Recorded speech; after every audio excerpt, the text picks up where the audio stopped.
Hello and welcome back everyone. Today we are starting part 2 of our journey. हमने polity का part 1 अभी complete किया था. इस वीडियो में आप अपना पार्ट 2 देखेंगे पॉलिटी का for all the government exam. जितने भी आपके गवर्नमेंट रिलेटेड एग्ज़ाम्स हैं, CDS हो गया, CGL हो गया, UPSC हो गए, जितने भी आपके गवर्नमेंट एग्ज़ाम्स हैं उन सभी में पॉलिटी कवर होती हैं. Polity is a very important part. Polity से काफ़ी नंबर के क्वेश्चंस पूछ जाते हैं. तो आज हम अपना क्विक रिकैप के साथ करेंगे with all the tricks for the polity. चलिए स्टार्ट करते हैं. फर्स्ट हमारा टॉपिक है प्राइम मिनिस्टर. आज का prime minister and council of ministers. तो प्राइम मिनिस्टर आप सभी को पता है, जैसे हमारे मोदी जी हो गए, ठीक है. तो मोदी जी की क्या क्या पावर्स हैं वो सब हम देखेंगे. पार्लियामेंट्री सिस्टम में जो प्राइम मिनिस्टर होता है that is real executive authority या फिर हेड बोल सकते हैं, ठीक है. तो ये रियल होता है, इस चीज़ को आपको ध्यान रखना है. Is the head of the government. Star mark this is also very important. पूछा जाता है कि who is the head of government, ठीक है. देन नेक्स्ट देखते हैं हम अपना. He is appointed by president हमारा एंड अंडर आर्टिकल 75 हमें ये एक्सप्लेन किया गया है, ठीक है. Prime minister is not fix. देखा होगा ना, प्राइम मिनिस्टर फिक्स नहीं होता. तो ये प्लेजर ऑफ प्रेसिडेंट के अंडर चलता है. और काउंसिल ऑफ मिनिस्टर्स को प्रिसाइड करते हैं, ये हेड करते हैं एक तरह से जितने भी हमारे कैबिनेट हो गई, ठीक है, कैबिनेट मिनिस्टर्स हो गए, और ये सब हमारे किस में आते हैं, काउंसिल ऑफ मिनिस्टर्स में आते हैं, ठीक है. The total number of ministers हमारे including PM council of ministers should not exceed 15% of the total strength. Star mark this has been asked many times कि टोटल स्ट्रेंथ कितनी होती है. तो आपको बताना कि 15% of the total strength of Lok Sabha, not Rajya Sabha. याद रखना, राज्यसभा नहीं है, ठीक है. और ये हमारा अमेंड हुआ था 91 में. नेक्स्ट अब हम देखते हैं हमारा जो पार्लियामेंट है उसके 3 पार्ट्स हैं. एक प्रेसिडेंट हो गया, एक हमारा लोकसभा एंड थर्ड हमारा राज्यसभा. तो ये 3 पार्ट्स हम देखेंगे अपने. और इसमें हमने प्रेसिडेंट पढ़ लिया है. लोकसभा हम देखेंगे और राज्यसभा में डिफरेंस देखते हैं, ठीक है. राज्यसभा को हम क्या बोलते हैं, काउंसिल ऑफ स्टेट्स बोलते हैं. और लोकसभा को हम क्या बोलते हैं, हाउस ऑफ पीपल बोलते हैं. और इनके आर्टिकल्स हमारे ये गिवन है, इन आर्टिकल्स में इनका मेंशन है, ठीक है. और नेचर इसका अपर हाउस होता है. This is also important. This has been asked कि राज्यसभा अपर होता है और लोकसभा लोअर. इसको ऐसे याद करना, L4 Lok Sabha and L4 lower, ठीक है. LL दोनों का LL है एक तरह से, ठीक है. मैक्सिमम स्ट्रेंथ इसके 250 मेंबर्स होते हैं, और जिसमें अभी हमारे करंट 245 हैं. 233 जो हैं इलेक्ट होते हैं, 12 नॉमिनेटेड. हमने पढ़ा था ना, नॉमिनेटेड बाय प्रेसिडेंट. और हमारे लोकसभा के 552 मेंबर्स मैक्सिमम होते हैं, जिसमें से कि 530 के स्टेट्स हैं और 20 UTs के हैं, ठीक है. टेन्योर हमारा इनका होता है, ये परमानेंट बॉडी है. इसका टेन्योर इनका तो आपको पता ही होगा, लोकसभा का 5 साल का होता है, ठीक है. और इसका राज्यसभा का 1/3 मेंबर रिटायर होते हैं हर दूसरे साल में. कब, हर दूसरे साल में रिटायर हो जाते हैं. तो इनका टर्म टोटल 6 साल का माना जाता है, ठीक है. प्रिसीडाइंग ऑफिसर होते हैं वाइस प्रेसिडेंट, चेयरपर्सन एक तरह से, और इसके होते हैं स्पीकर ऑफ लोकसभा, ठीक है. अपॉइंटमेंट या इलेक्शन कैसे होता है, इनडायरेक्टली इलेक्शन होता है, और कुछ मेंबर्स का नॉमिनेटेड बाय प्रेसिडेंट होता है.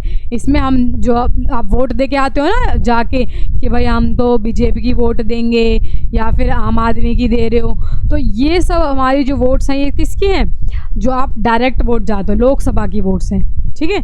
एलिजिबिलिटी क्राइटेरिया क्या है, सिटीजन ऑफ इंडियन होने चाहिए और मिनिमम 30 साल. और वहीं पे लोकसभा के लिए 25 years. This is the difference. This has been asked. Star mark this 25 and 30. अब हम अपने देखते हैं मेन फंक्शंस क्या है हमारे राज्यसभा के. राज्यसभा के मेन फंक्शन है, रिवाइज करता है बिल को, रिप्रेजेंट करता है स्टेट्स को, इनिशिएट कर सकता है नॉन मनी बिल्स को, जो मनी बिल्स नहीं है, पार्टिसिपेट करता है कॉन्स्टिट्यूशनल अमेंडमेंट्स में, ठीक है. लोकसभा का ज़्यादा इंपॉर्टेंट काम है. लोकसभा का क्या है, लॉज ये बनाता है, कंट्रोल करता है फाइनेंसेस, रिप्रेजेंट करता है लोगों को, बजट पास करता है, नो कॉन्फिडेंस मोशन पास करता है. ये सब हमारे ज़्यादा काम लोकसभा के होते हैं, ठीक है. लेजिस्लेटिव पावर्स में भी ये इनिशिएट कर सकता है ऑर्डिनरी बिल्स को, अप्रूव कर सकता है, अप्रूव करता है कॉन्स्टिट्यूशनल अमेंडमेंट्स को, पर मनी बिल जो होता है उसमें इसकी पावर नहीं होती. वहीं पे लोकसभा इनिशिएट कर सकता है both ordinary and money bill, दोनों बिल ये कर सकता है, इसके पास ज़्यादा पावर है, ठीक है, ये आपको ध्यान रखना है। और ये प्राइमरी लेजिस्लेटिव बॉडी है। मनी बिल देखें तो दिस इज़ इम्पॉर्टेंट, इसको स्टार मार्क कर लो। मनी बिल के बारे में बहुत बार पूछा जाता है। ये ओनली रिकमेंडेशन दे सकता है राज्यसभा, और 14 दिन के अंदर इनको रिटर्न करना होता है। वहीं पे जो लोकसभा होता है ये इंट्रोड्यूस भी करता है और पास भी करता है, ठीक है। और ये आर्टिकल 110 के अंडर दिया हुआ है। एग्जीक्यूटिव, अब आपको पता होगा, डिस्कशंस हो गए, डायरेक्ट क्वेश्चंस वगैरह हो गए, ठीक है। और लोकसभा के council of ministers is responsible for direct control, okay. Dissolution, ये डिसॉल्व नहीं हो सकता, this you have to learn, पर ये हमारे डिसॉल्व हो सकते हैं। नो कॉन्फिडेंस मोशन पास हो जाएगा तो वो हट जाएंगे, ठीक है, तो ये आपको ध्यान रखना है नो कॉन्फिडेंस मोशन से। स्पेशल पावर्स क्या होती हैं कि जो अथोराइज़ करता है ये पार्लियामेंट को to make laws on subject, state के सब्जेक्ट्स के। अगर स्टेट्स को कोई लॉ बनवाना है अपना तो क्या करेंगे, राज्यसभा से हेल्प ले सकते हैं। और ये अप्रूव करते हैं creation of all India services को, है ना, जो आपके IAS हो गए और वो सब हो गए उनके लिए। ये नो कॉन्फिडेंस को पास करते हैं। और फाइनल अथॉरिटी होते हैं मनी बिल्स के अंदर। कौन होते हैं, लोकसभा वाले। मनी बिल का, तो मनी बिल का इंपॉर्टेंट रोल लोकसभा में आता है। चलिए, आपके लिए PYQ है, रीड द क्वेश्चन फास्ट, देखते हैं किसको आता है। The prime minister holds office during the pleasure of, किसके प्लेजर में करते हैं, अभी हमने देखा था, है ना, प्रेसिडेंट के प्लेजर में करते हैं। चलिए नेक्स्ट हमारा आते हैं स्टेट गवर्नमेंट। अब हमने अपना पूरा सेंट्रल का प्राइम मिनिस्टर क्या होता है, प्रेसिडेंट कौन होता है, ये सब पढ़ लिया। अब हमारी स्टेट गवर्नमेंट में क्या क्या आता है वो देखेंगे। स्टेट गवर्नमेंट में सेम होती है, उसमें बस प्राइम मिनिस्टर की जगह चीफ मिनिस्टर आ गया, और काउंसिल ऑफ मिनिस्टर्स भी होते हैं। तो अब हमारा यहाँ पे हम देखेंगे जो चीफ मिनिस्टर है वो भी क्या है, रियल एग्जीक्यूटिव हेड है, ठीक है। वहाँ पे प्राइम मिनिस्टर था, यहाँ पे चीफ मिनिस्टर है। और इसको गवर्नर हमारा जो होता है वो अपॉइंट करता है अंडर आर्टिकल 164। एवरी स्टेट के अंदर एक काउंसिल ऑफ मिनिस्टर होते हैं जो कि हेड किसके द्वारा किए जाते हैं, हमारे चीफ मिनिस्टर्स के द्वारा किए जाते हैं, ठीक है। अब लेजिस्लेटिव असेंबली होती है हमारी एक, और लेजिस्लेटिव काउंसिल होती है, ठीक है, versus legislative council. Legislative council हम नेक्स्ट स्लाइड में पढ़ेंगे।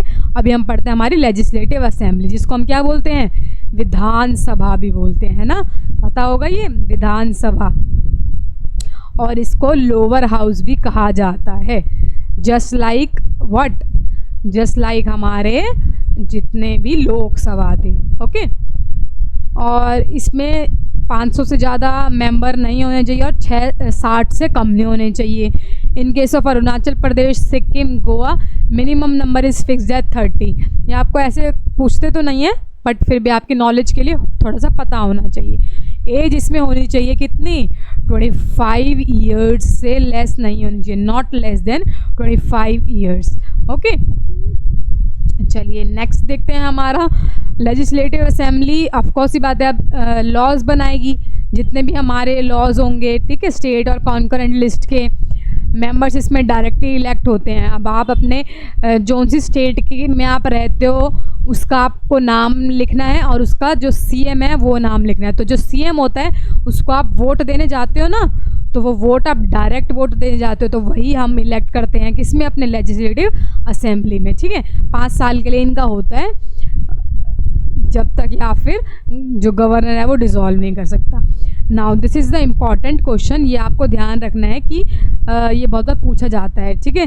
7 स्टेट्स हमारी ऐसी हैं जिनमें बाई कैमरल सिस्टम है, मतलब कि दोनों है, लेजिस्लेटिव असेंबली भी है प्लस लेजिस्लेटिव काउंसिल भी है। तो ये हमारी स्टेट्स कौन कौन सी, Andhra Pradesh, Bihar, Jammu and Kashmir, Karnataka, Maharashtra, UP and Telangana. This you have to take a note, इसको कैसे भी याद करो, ये सारी स्टेट्स आपको याद होनी चाहिए।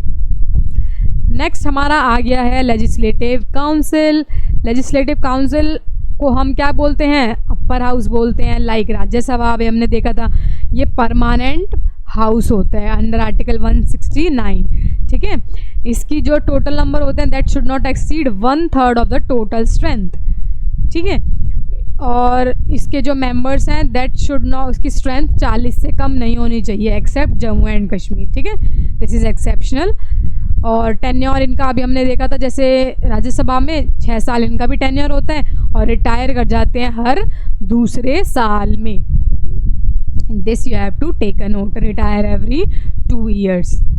ओके, नेक्स्ट अब हम देखते हैं कि जो इसके मेंबर्स होते हैं वो कैसे क्या इलेक्ट होते हैं। 1/3 जो होते हैं वो इलेक्ट होते हैं लोकल बॉडीज़ के द्वारा, जो हमारी पंचायत वगैरह हो गई, ठीक है। 1/3 लेजिस्लेटिव असेंबली करती है, 1/12 यूनिवर्सिटी ग्रेजुएट्स, 1/12 बाकी के जो 1/12 हैं वो इलेक्टोरेट्स करते हैं, consist of secondary school teachers, ठीक है, जिनका 3 साल का एक्सपीरियंस, और 1/6 मेंबर हमारे नॉमिनेट होते हैं by the government. This is important कि कितने मेंबर नॉमिनेट होते हैं, 1/6, ठीक है। काउंसिल इलेक्ट चेयरमैन इलेक्ट करती है फिर, और वाइस चेयरमैन इलेक्ट करती है अमंग इट्स मेंबर्स, और अपना जो लेजिस्लेटिव काउंसिल है उसको क्या करती है, चलाती है अच्छे से। और इसके अंदर क्या होता है, ऑर्डिनरी बिल को मैक्सिमम 3 महीने के लिए रखा जाता है, ठीक है। वहाँ पे हमने देखा था लोकसभा में 6 महीने के लिए रखा जाता था, है ना, यहाँ पे 3 महीने के लिए रखा जाता है, ठीक है। नेक्स्ट हमारा आ गया है पंचायती राज। पंचायत गांव में होती है ना, पंचायत सबसे पहले किसने रिकमेंड की थी, this is important, this has been asked many times, Balwant Rai Mehta committee ने करी थी, और 3 टायर की करी थी, जो हम 3 टायर अभी पढ़ेंगे। फर्स्ट होता है ग्राम पंचायत, आपने सभी ने देखा होगा आपके गांव में ग्राम पंचायत होती है, this is the first stage. Second हमारी पंचायत समिति जो इंटरमीडिएट स्टेज पे होती है। थर्ड हमारा जिला जो डिस्ट्रिक्ट लेवल पे होती है ना, जिला परिषद। और ये 73rd अमेंडमेंट से हमारी जो पंचायत हैं वो आई थी, इसका आपको ध्यान रखना है। This has been asked many times under the act 1992 में, और इसमें ये पार्ट्स और शेड्यूल ऐड किए गए हैं, हमारा शेड्यूल नंबर 11, ठीक है। इसके अंडर हमारे कॉन्स्टिट्यूशन को पंचायती राज मिला है। नेक्स्ट म्यूनसिपैलिटीज़, ये हमारी वही सेम चीज़ है, बस ये उसमें आती है अर्बन एरियाज़ में, ठीक है। अर्बन एरियाज़ में जितनी भी हो गई, जैसे दिल्ली हो गया, मुंबई हो गया, वहाँ की अर्बन लोकल बॉडीज़ को म्यूनसिपैलिटीज़ कहा जाता है, ठीक है। ये भी अब 3 टाइप्स की हो गई, कौन कौन सी, नगर पंचायत हो गई जो कि ट्रांजिशनल लेवल, मतलब कि रूरल से अर्बन जो हो रहा है वो हमारा नगर पंचायत होता है। म्यूनसिपल काउंसिल जो कि स्मॉलर अर्बन एरिया होते हैं, ठीक है, छोटे। और म्यूनसिपल कॉरपोरेशन सुना होगा ना, जैसे जो लोग दिल्ली के वोट देते हैं, MCD होता है, ये क्या है, म्यूनसिपल कॉरपोरेशन ऑफ दिल्ली। तो ये MCD के इलेक्शन मतलब कि लार्ज अर्बन बॉडीज़ हैं, ठीक है। और हमारे म्यूनसिपैलिटीज़ जो हैं वो 74th अमेंडमेंट एक्ट में आते हैं, ये 73rd पे आता है हमारा पंचायत, और ये 74th पे आते हैं, ठीक है। और ये भी एक न्यू शेड्यूल बना, शेड्यूल नंबर 12, और ये आर्टिकल नंबर 243P से लेके 243ZZ तक आते हैं। इससे पहले के हमारे कौन से होते हैं, पंचायत के, इससे पहले के, ठीक है। 243 से स्टार्ट होके जो भी बच गया वो सारा। और इसके अंदर हमें कुछ फंक्शनल यूनिट्स दिए होते हैं जो कि 18 इन नंबर है, ये आपको ध्यान रखना है, ठीक है। नाउ अब आपका PYQ आ गया है, let's see the PYQ, read the question fast. Which 2 states had firstly implemented panchayat raj system, कौन कौन सी थी,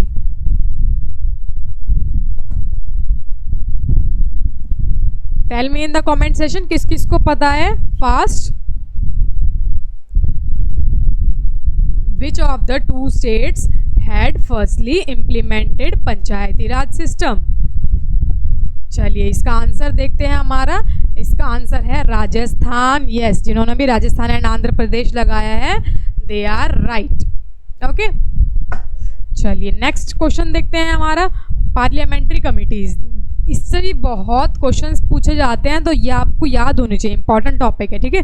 पार्लियामेंट्री कमिटीज़ आर अपॉइंटेड और इलेक्टेड बाय द हाउस और nominated by speaker. This you have to take a note, ये पूछा जाता है कि कौन करता है, तो स्पीकर ही करता है, ठीक है, ये आपको पता होना चाहिए।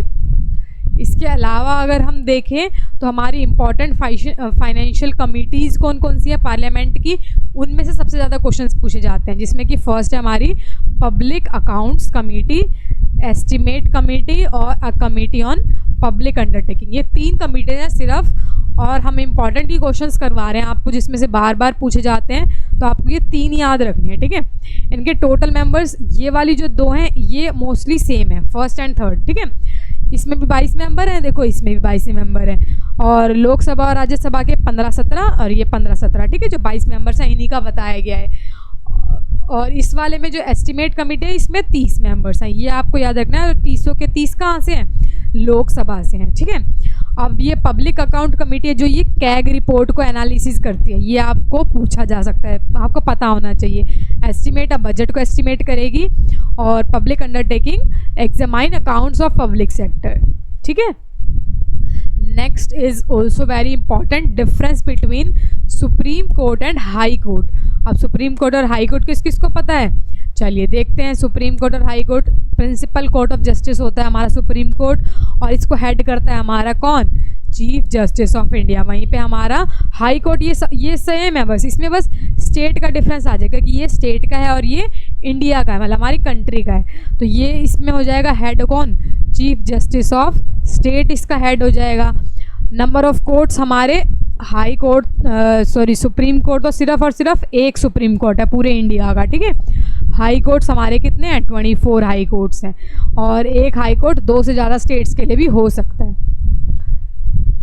कंट्रोल कौन करता है इनको? ये हमारे सुपरिटेंडेंट्स होते हैं, ये करते हैं, ठीक है। अपॉइंटेड बाय, ये प्रेसिडेंट अपॉइंट करता है, ये हमने पहले भी पढ़ा था। प्रेसिडेंट के अंडर इनको भी प्रेसिडेंट करता है और हाई कोर्ट्स को भी प्रेसिडेंट करता है, बट इसमें क्या करता है? कंसल्ट कर लेता है गवर्नर से और चीफ जस्टिस ऑफ इंडिया से, ठीक है। इसकी रिटायरमेंट एज 65 ईयर्स होती है, और इसकी कितनी होती है? 62। क्वालिफिकेशन इज़ ऑल्सो इम्पॉर्टेंट, ये सिटीजन ऑफ इंडिया होने चाहिए, तो हम सबको पता है। और जज होने चाहिए हाई कोर्ट के फॉर द 5 ईयर्स, या फिर आप एडवोकेट हो हाई कोर्ट के 10 साल के लिए। टेक अ नोट, 10 और 5, ये कंफ्यूज नहीं होना है, ठीक है।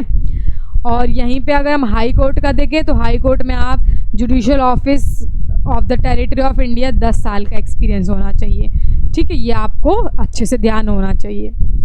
नेक्स्ट देखते हैं हमारा सुप्रीम कोर्ट जुरिस्डिक्शन, कि इनके अंदर क्या क्या जुरिस्डिक्शंस आती हैं, ठीक है।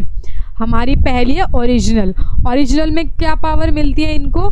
क्वेश्चंस ना आपसे ऐसे ही पूछने जाते हैं कि ओरिजिनल जो पावर है उसमें क्या क्या होता है। तो ये डिस्प्यूट सेटल करती है, बेसिकली लड़ाई हो गई यूनियन और स्टेट के बीच में, डंडे बज गए भाई, तो कौन सुलझाएगा? हमारा सुप्रीम कोर्ट सुलझाएगा, ठीक है।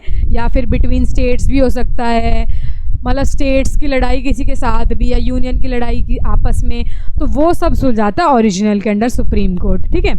अपीलेट, अब नाम से पता चल रहा है अपील किया है, लोअर कोर्ट से अपील किया गया है क्रिमिनल या फिर सिविल केसेस के लिए या फिर कॉन्स्टिट्यूशनल केसेस के लिए, तो वो हमारा सुप्रीम कोर्ट सुनेगा। एडवाइज़ करना, एडवाइजरी मतलब एडवाइज़ करना, तो ये एडवाइज़ करता है प्रेसिडेंट को on the matter of public importance, ठीक है। हमने आर्टिकल नंबर 32 में पढ़ा था, है ना, क्या पढ़ा था आर्टिकल नंबर 32 में?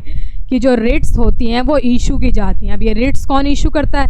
रिट्स जो हैं उसके बेसिस पे फंडामेंटल राइट्स की हमारे अगर वायलेट हुए तो वो सुप्रीम कोर्ट का काम है, ये हमारे इशू रिट्स का अंडर आता है, ठीक है। लास्ट हमारे इसकी कुछ स्पेशल पावर्स भी दी जाती हैं कि अगर किसी ने कोई मान लो कंटेम्प्ट ऑफ कोर्ट किया गया है, डिसरिस्पेक्ट की गई है, तो उसके अंडर ऐसे सुप्रीम कोर्ट कुछ अपना एक्शंस ले सकती है, ठीक है। दीज आर ऑल पावर्स या फिर jurisdictions of supreme court. Next देखते हैं हमारा, आपके PYQ आ गए हैं, let's do the PYQ। First हमारा PYQ है the power of supreme court of India to decide disputes between centre and states fall under its, कौन सी के अंदर आती हैं? कि अगर अभी मैंने बताया था कि जूते बज गए भाई सेंटर और यूनियन के बीच में, ठीक है, तो कौन सॉल्व करेगा? यस, जिसने भी ओरिजिनल बताया उनका आंसर बिल्कुल करेक्ट है, ठीक है। जुडिशियल रिव्यू, ये इंपॉर्टेंट क्वेश्चन है, मैंने आपको कराया नहीं है। Let's see this question. Judicial review function of the supreme court means power to whom? चलिए tell me in the comment session, ये क्या काम होता है इनका? जुडिशियल रिव्यू का मतलब कि रिव्यू करना है ना, नाम में आ रहा है कि रिव्यू करना होता है its own power, its own judgement, अपनी ही जजमेंट्स वगैरह को रिव्यू कर रहे हैं, वो दोबारा से देख रहे हैं, उसको हम जुडिशियल रिव्यू कहते हैं, ठीक है। ये हमारी स्पेशल पावर किसकी है? सुप्रीम कोर्ट की है। नेक्स्ट हमारा ये इम्पॉर्टेंट टॉपिक लास्ट टॉपिक है जो कि हमारा कॉन्स्टिट्यूशनल बॉडीज़ है। इससे रिपीटेड क्वेश्चंस पूछे जाते हैं बहुत बार कि कॉन्स्टिट्यूशनल बॉडीज़ के बारे में बताइए कि किसका क्या है। तो ये मैंने आपको टेबुलर फॉर्म में कराया है, ईजी रहेगा, बस आपको यही याद रखना है जो मैं बता रही हूँ। इलेक्शन कमीशंस का सबसे पहले तो यूँ पूछ लेते हैं कि अपॉइंट कौन करता है, तो अपॉइंट तो ज़्यादातर प्रेसिडेंट ही करेगा। जो स्टेट का होगा ना वो, जैसे आप ये देखो ये स्टेट पब्लिक सर्विसेज है तो इसको गवर्नर करता है, ये आपको ध्यान रखना है। बाकी जो इंडिया की हैं सेंट्रल लेवल के उनको प्रेसिडेंट करता है। अब ये एडवोकेट जनरल ऑफ स्टेट है तो इसको गवर्नर अपॉइंट करेगा, ठीक है। इसमें आपको कोई कन्फ्यूज़न होनी नहीं चाहिए। इसके अलावा इनका जो टेन्योर होता है वो हर किसी का अलग अलग होता है, ठीक है। ये आपको 65 ईयर्स होता है जो वो होता है सेंटर का, ये भी आपको ट्रिक बता देती हूँ मैं। 65 ईयर्स हमारा होता है सेंटर का, ठीक है। और 62 ईयर्स होता है वो किसका होता है, स्टेट का होता है। तो जहाँ पे भी आपको स्टेट की कोई बॉडी मिलेगी उनका 62 ईयर्स या फिर 6 ईयर्स होना चाहिए, और वहीं पे सेंट्रल लेवल का 6 ईयर्स या फिर 65 ईयर्स, ठीक है। तो अब देखो यहाँ पे ये हमारी UPSC central level 6 year 65 years इनका टेन्योर हो गया। ये हमारी स्टेट की है तो इसमें 62 ईयर्स हो गया। और फाइनेंस कमीशन का 5 ईयर्स होता है यूजुअली, तो ये एक्सेप्शन है, इसको आपको याद रखना है, ठीक है। अब कैग हमारे हो गए, इनका भी ये सेंट्रल लेवल है तो 65 या फिर 6 ईयर्स। अटॉर्नी जनरल का आपको ध्यान रखना है, ये बहुत इंपॉर्टेंट है, इनसे रिपीटेड क्वेश्चंस पूछे जाते हैं। इनका जो है फिक्स टेन्योर नहीं है, ये प्रेसिडेंट के प्लेजर के अंडर रूल करता है, जब तक प्रेसिडेंट का मन है इनको रूल करवा दिया, ठीक है। और ऐसे attorney general of the state का हो जाएगा, ये गवर्नर के प्लेजर के अंडर करते हैं, सिर्फ इतना डिफरेंस है, ठीक है। These two are very very important. चलिए अब देखते हैं इनका हम काम देख लेते हैं थोड़ा सा एक बार। इलेक्शन कमीशन नाम से पता चल रहा है इलेक्शन करवाता है फ्री एंड फेयर, ठीक है। प्रेसिडेंट के भी, स्टेट लेजिस्लेचर के, सबके कराता है ये, ठीक है। यूपीएससी क्या करता है, अब जो एग्ज़ाम दे रहे होंगे यूपीएससी, वो यूपीएससी आपकी एक बॉडी है, वही एग्ज़ाम कंडक्ट कराती है, ठीक है। तो इसका यही काम है, एडवाइस भी करता है प्रमोशंस के टाइम पे, ठीक है। स्टेट एसपीएससी का वही काम हो जाएगा, बस स्टेट के अंडर है इसका काम, ठीक है। स्टेट के जितने भी एग्ज़ाम्स वगैरह करवा रहे हैं। फाइनेंस कमीशन का काम क्या होता है, recommend distribution of tax revenues between centre and state. अब सेंटर और स्टेट के बीच में हमें पैसा बांटना है कि ले भाई स्टेट तू इतना ले ले, तू इतना ले ले, ठीक है। तो वो काम कौन करता है हमारा, वरना तो लड़ाई हो जाएगी, कोई बांटने वाला नहीं होगा, वो बोलेगा मुझे ज़्यादा लेना है, वो बोलेगा मुझे, तो फाइनेंस कमीशन ये काम करता है, ठीक है। और वहीं पे हमारा कैग क्या करता है, ऑडिट करता है हमारी अकाउंट्स वगैरह जितने भी होते हैं यूनियन और स्टेट गवर्नमेंट के, ठीक है। अकाउंट्स को ऑडिट भी करना पड़ेगा, ऑफकोर्स ही बात है, वरना तो घोटाले होते रहेंगे। और अटॉर्नी जनरल क्या होता है, हमारा लीगल एडवाइज़र होता है, एक तरह का लॉयर, ठीक है। लॉयर जो होता है हमारा वो कौन है, अटॉर्नी जनरल है, ठीक है, हमारी गवर्नमेंट का लॉयर। तो ये chief legal adviser of the government हो गया इंडिया का, ठीक है। और एडवोकेट जनरल ऑफ स्टेट, ये स्टेट का लॉयर हो गया, तो ये आपको ध्यान रखना है, ठीक है। आर्टिकल्स यहाँ लास्ट में आपको आर्टिकल्स दिए गए हैं, तो ये इंपॉर्टेंट आर्टिकल्स हैं, ये आपको थोड़े से याद रखने हैं, ठीक है। चलिए लास्ट आज की स्लाइड है, हमारे कुछ और कॉन्स्टिट्यूशनल बॉडीज़ देख लेते हैं जो कि आती हैं, ये और भी ईजी हैं, ठीक है। मैं आपको ट्रिक्स के साथ बता रही हूँ ताकि आपको याद रहे। Special officer for linguistic minorities, ये हमारे अब नाम से पता चल रहा है किसके लिए है, माइनॉरिटीज़, लिंग्विस्टिक माइनॉरिटीज़ के लिए। ये अपॉइंट कौन करता है, देखो इसमें जितनी भी हैं ये हमारी सेंटर की हैं, तो इनको अपॉइंट कौन करेगा, president of India, president president president president, यहाँ पे on the advice of PM करता है सिर्फ, ठीक है, जीएसटी का।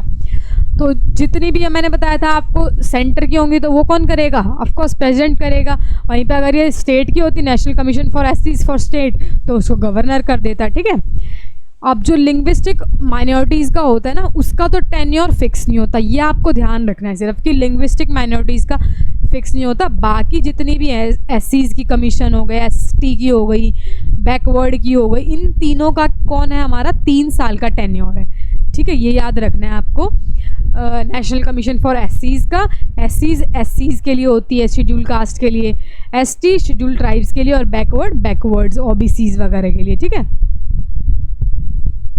और इनके आर्टिकल वही हैं, ये सेम इसका आर्टिकल डिफरेंट है, बस ये 350B से है और इस वाले का SCs का 338A, फिर ST का 338A, इसका 338A और 338B। तो ऐसे याद, ये लाइन से ही है, एक ही आर्टिकल के पास अलग अलग पार्ट है, ठीक है, ये याद हो जाएंगे अच्छे से। चलिए नेक्स्ट हमारा देखते हैं GST। आप सब लोग भरते हैं ना GST, बहुत जोर पड़ता होगा GST भरने में, आपके मम्मी पापा से पूछना, GST ज़्यादा आता है। तो ये हमारा GST जो है इसका भी टेन्योर फिक्स नहीं है और ये प्रेसिडेंट अपॉइंट करता है। ये आर्टिकल नंबर पूछा जाता है, स्टार मार्क दिस 279A, ठीक है, यह आपको आर्टिकल याद होना चाहिए, GST क्या क्या काम होता है बेसिकली, ठीक है। चलिए हमारा जो सेशन है यहीं पे ख़त्म होता है, पॉलिटी का क्विक सेशन। आपका आई होप सब कुछ रिवाइज हो गया होगा। If you still have any doubt, if you want some other improvement, any other video, tell me in the comment session. मिलते हैं नेक्स्ट वीडियो में, till then take care and bye bye.